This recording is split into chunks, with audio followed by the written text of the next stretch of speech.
now there is a lot of talk about CBD and how it can assist with anxiety disorders and pain and things, but anxiety is where I want to focus. Now, I know it's certainly done a lot for me, but how does CBD help with anxiety disorder?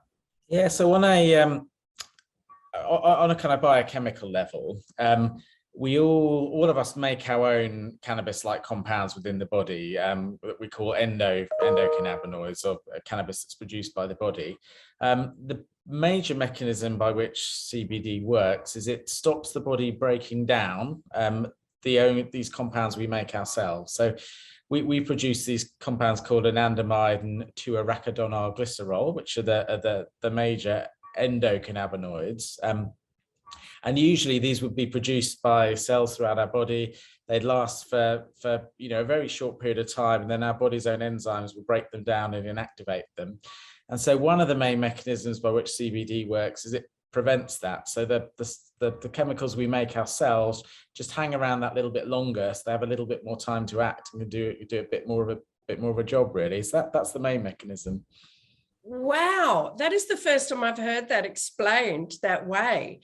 That's fascinating. So we already produce, so it's a complementary element to. Yes. So look, when we, just without going too much into the history of things, we obviously, first we discovered THC and CBD back in the 1960s. It wasn't until the 1990s that we worked out how these plant chemicals interact with the body.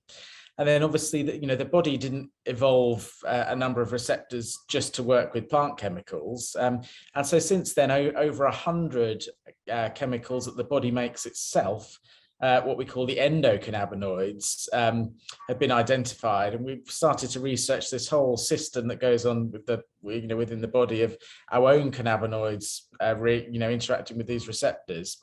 And so CBD and THC as well interact with this system, and the interactions are quite complicated. So CBD actually probably works in many, many different ways, but perhaps the major way is it just potentiates the effects of our body's own natural chemicals there.